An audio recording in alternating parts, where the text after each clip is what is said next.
Yep. Okay, the Board of Park Commissioners meeting for November 6, 2018 is now in session. Please call the roll. Mr. Cappers. Here. Mr. Emmerich.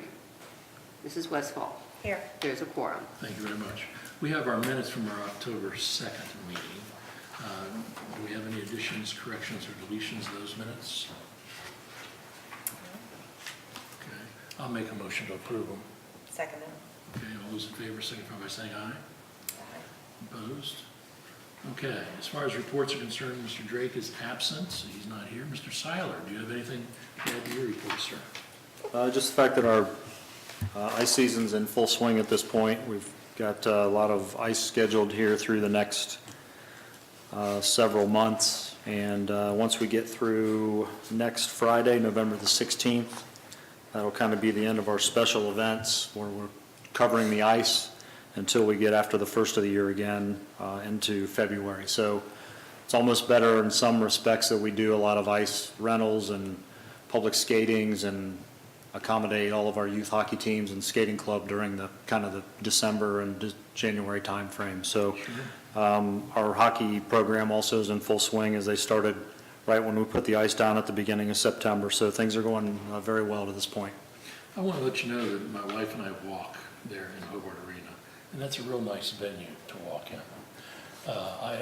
It used to have signs up that on these days of the week you walk to the right, these days of the week you walk to the left. Do you have that anymore? We do not. Okay. Most people do walk, I guess it'd be counterclockwise. Yeah. There's a few random people that walk the other direction. I'm not sure why necessarily, but yeah, during the winter months, we probably have 200 to 250 people that walk in there.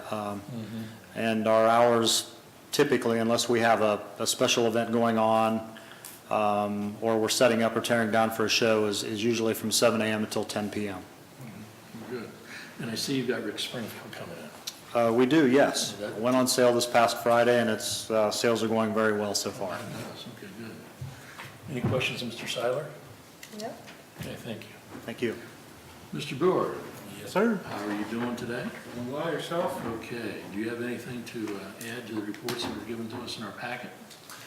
Just that if you would note at the very back of it, excuse me, I just included both the 2018 golf fees and then just kind of my proposed 2019 golf fees with the addition of what we would charge for the driving range. So just with the expectation that you would take a look at that, and then perhaps we could vote that in at the next meeting. Okay. I'd like you to be ready to highlight the changes between one meeting Okay. and the next. Sure. At the next meeting, if you would, please. Will do. And Sue, would you mind making sure that on the agenda, the 2019 golf fees go in on the I agenda? absolutely just wrote that. Good. Yeah. Sounds good. So I will highlight the changes then. Good. All right, thank you. Anything to add to your report? Nothing to add. Do we have any questions of Mr. Brewer? I'd like to hear an update on the construction, just if you don't mind.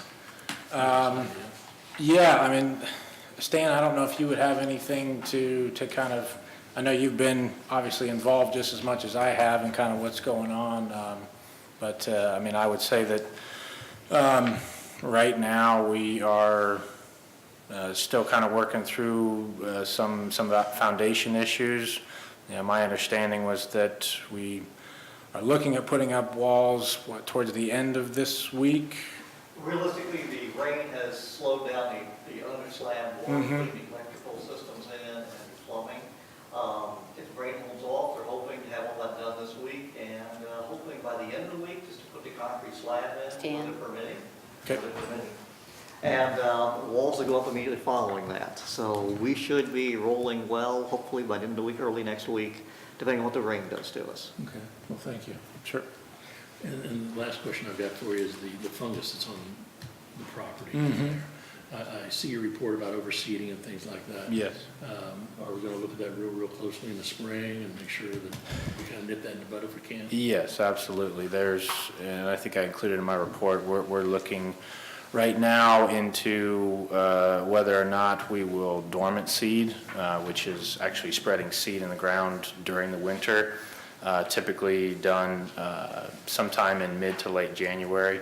So we did, and again, I included that in my report, did oversee it already once in September. Realistically, I would say we've seen 10 to 15% of growth at this point, maybe up to 20 in certain areas.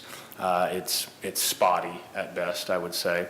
And so, we've done, or Ryan's certainly done some research on dormant seeding, and it's been recommended by several different people who know a lot more about agronomy than I do, or even he does. And so ranging from, people at Ohio State to, local agronomists and people that we buy seed from. But yeah, that's the plan as of right now is to, decide whether or not we need to dormant seed in January, but then obviously we'll need to overseed again in early spring. Thank you. Any other questions? Okay, thank you. We have a matter of old business, a discussion about the new T signs for Miami Shores Golf Course. Is that something you're prepared to discuss today, Kyler? Well, at this point, it really just comes, to a matter of, as we discussed at the last meeting, a vote on you guys' part. I think I've expressed all that I have on the table regarding those T signs, and it just, and my recommendation is to move forward with that. But obviously that, will rely on a vote.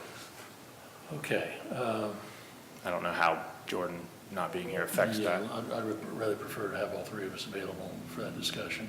Could you put that on the agenda for next month as well? Next month will be a little bit more lengthy because we're also going to have employee reviews. Okay. Next month, so, okay. All right, new business. We've got on the agenda the fees in lieu for the Heritage at Troy Country Club subdivision.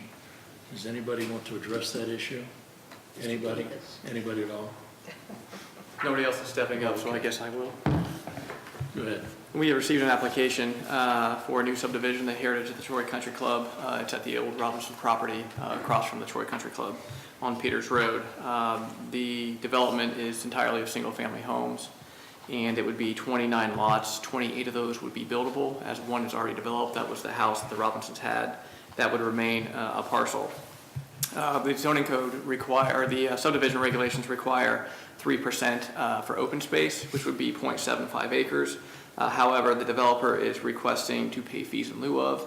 The way that works, if the park board would agree and planning commission would agree as well, it would be $500 per zoning permit, which for a principal lot. So there'd be 28 lots, which would generate $14,000, which would go to the park and recreational capital budget if you so choose. Staff did support the request because it is close to the Troy Country Club, which does offer amenities, albeit it's private. Most of the development around that does not offer open space, and it's only 28 parcels, so it's not a bigger development. Is there a plan for additional open space, even if he's given fees in lieu? You mentioned something about a golf cart path. There is a golf cart path that they are going to align. It's kind of over here along Peters Road that would line up to the country club entrance. It's our understanding that they can bring their golf carts to the country club. They just cannot use them on their golf courses if they wanted to. Okay. All right, and it's staff's recommendation that we adopt fees in lieu for this subdivision? That is correct. And that would be payable as each permit is issued, not in one bulk. That's correct. It's a $500 fee on every zoning application. Okay, so do you have any questions? No. I would go ahead and move that we accept fees in lieu for this subdivision for the 28 lots. I second it. Motion second, any further discussion? Please call the roll. Mrs. Westfall? Yes. Mr. Cappers? Yes, Approved. thank you. Thank you. Who's going to be heralding the discussion concerning the emergency operation plan? Stan Mr. will. Kegley, would you come forward, please? Tell us all about it. Okay, as you are aware, there are two units of government, organizations within the government of the city of Troy, being the Park Board and Recreation Board, in which employees answer directly to those boards.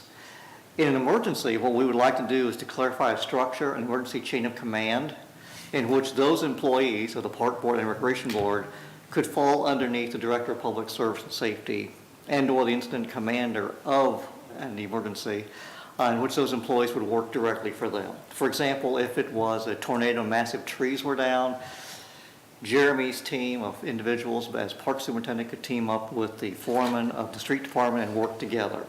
And basically, directions would come from one source, being inside the Emergency Operations Center. This would only be in the event of emergencies, typically only in the event of emergencies of a magnitude that would cause the opening of the Emergency Operations Center in the Troy Police Department basement. When was the last time that ever happened? To my knowledge, the last 20 years, the Emergency Operations Center Police Department basement has not been operated. We've been a very fortunate community. Sure. Last time we really had that happen was during the blizzard way back in the 70s. 1978. Yeah, okay. All right, great. Do you have any questions, Susan? No. I like the idea. It makes sense to me. Yeah. So I would make the motion then that we go ahead and put the park board employees under the purview of the Director of Public Service and Safety upon notification of the declared emergency in the city of Troy. I would second that. Any further discussion? Please call the roll. Mr. Cappers? Yes? Mrs. Westphal? Yes. It's approved. Okay. Anybody else have anything to come before the board? I'll entertain a motion to adjourn. Second that. Okay. All those in favor signify by saying aye. Aye. Opposed? Aye. Oh, wait a minute, I can't do that. All right, we're standing.